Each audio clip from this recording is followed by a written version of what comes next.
Guys, open up for questions for Coach. John, what do you think the difference in this one was? We made some shots and free throws down the end. They missed a couple shots. I told Kermit, he's done such a wonderful job. I've watched everybody that comes in here, you either lose or you're lucky to get out alive. They played with unbelievable energy to start the game, and my hope was that please tell me they can't do this for 40 minutes. Because they were cutting, flying, running. They had 10 points in transition, and they weren't breakouts. Like, we were all running back, and their man just outran us and shot a layup. I told the guys, you're not gonna win the game unless you get back on defense. You cannot give them layups. I thought Nick and EJ, their length kind of bothered them a little bit. But the biggest thing for us in the second half, obviously, PJ had foul trouble, and then he came out in the second half. And I told him at halftime, we're throwing it to you every time. So you be who you're supposed to be. And he was. Yeah, what have you thought about Manuel's giving you the past 2 games? Emmanuel's been unbelievable. I mean, plus, you know, either he was going to get it or Tyler was going to get those last free throws, one of the two, because you know you can count on them to make free throws. But he's been terrific. He's growing. He's getting better. His mind is slowing down. He's, you know, early on his mind just raced. He couldn't really slow the mind down to be able to do the things he's capable of doing. John, you also shot, I think, 55% from the field, pretty efficient in the paint and everything. Why did you think the offense was kind of, you know, looked like a lot of good looks out there? Yeah, we must have guarded them in the second half because they had 50 in the first half, and the ones they missed in the second half, they were open. It wasn't a great defensive performance by either team, to be honest. And, you know, we were even thinking about maybe trapping pick and rolls because they were beating us so bad. So believe me, that was being talked about. Let's just trap and make these big guys beat us because these guards are killing us. They're scoring at will. But, you know, again, it was to go on the road in this league and win. To go on the road and have your best player out the first half just like last game. And then have Reed out. And to be able to win, believe me, I'm happy. I'm happy, especially this team. This is an NCAA tournament team. Now make no bones about it. This team is an NCAA tournament team. And they could do damage, and they could do damage because they can beat you on the bounce, they can beat you shooting threes. They proved they could throw it inside against us. They're good. Cal, does PJ's foul trouble early the last 2 games have anything to do with Reed not being there, or is it just something he's not doing that he wasn't before that? I don't know. I'll have to watch the tape. John Keldon and Tyler kind of had a revival from the last game to this game. Is that a competitive thing they have? You know, They want to do well. They want to do well. I mean, you had one guy, one of them apologized to me for, you know, something that was said, and the other apologized. I played better. I said, I'm not worried about you apologizing for play. It's your attitude. Everybody's got to grow up. And I said to him, when you're a child, you act like a child. When you're a man, you leave all those child things behind. Now, you're either a man or you're a child. How do you respond to this stuff? You know, it's hard too because you're at Kentucky. Every game is someone's Super Bowl. Every game is sold out. Every game is the biggest game. And if we lose a game, oh my God, the world ends. And then you also got the clutter that they're hearing about you're the best player, you should take the most shot. All the stuff that they're all hearing it. And they got to deal with all that, and they're 19-year-olds. Most of the time we had 4 freshmen on the court. Most times we had 5 freshmen on the court, 5 freshmen. And so I told them yesterday, I respect what these guys deal with because I couldn't have dealt with it as a 19-year-old. No way, no.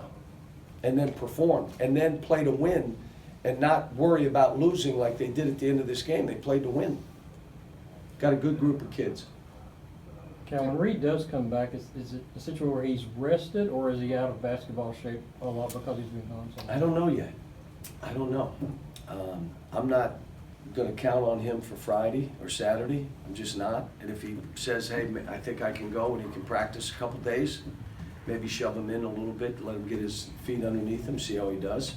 Maybe not, but I'm not afraid not to play him. I mean, This is about his health.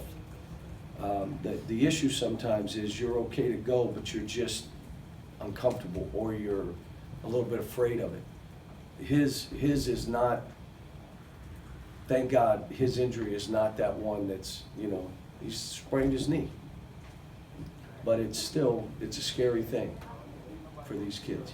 John, you started EJ tonight in Mhm. the spot, and the other games, except for Tennessee, when Nick started, was that trying to match their physicalness? It was just, I thought he could play Williams better than EJ, and that's the only reason I did it. During the Tennessee game, you kind of said Tyler wasn't listening to you. Was he listening to you today? Yeah, but again, look, there's certain things that we do and that we drill, and how we're gonna play. And those are the things that drive me nuts, that we went, everything we do is with two hands. If a guy tries to grab the ball with one hand, I lose my mind.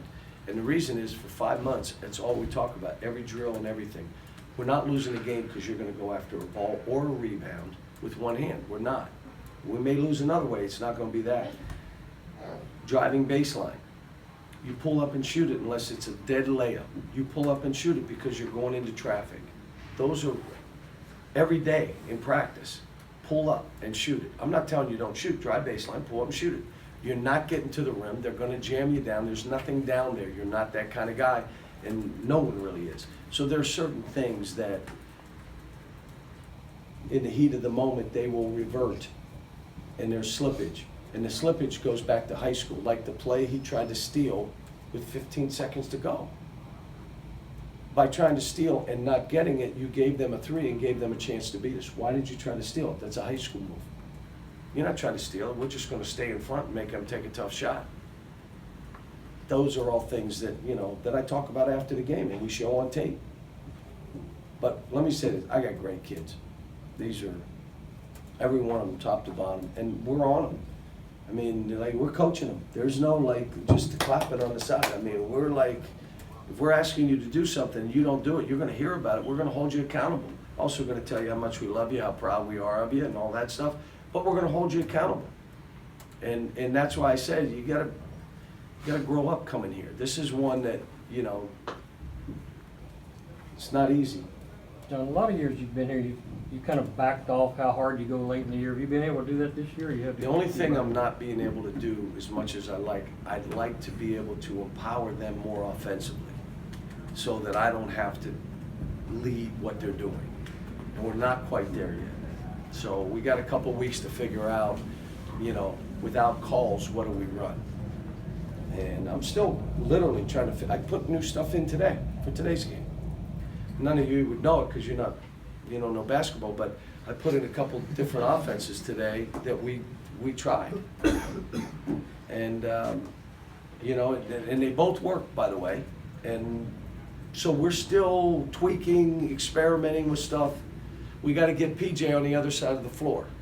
So instead of just the left side facing, I wanted him on the other side. So we did something to get him over there. Now that if you go back and watch the tape, you'll know what I did, or what I had the players do. One more, guys. How valuable is it to PJ? You couldn't get it to him on the block. You start going to him in the high post, and he can turn around, face up, attack, create, all those things. That's what we did. So he got it on the post, he got it on the right post, left post, and the high post. He got it everywhere. And he made all the right plays. He also passed it out for some assists and threes. All right, thanks, guys.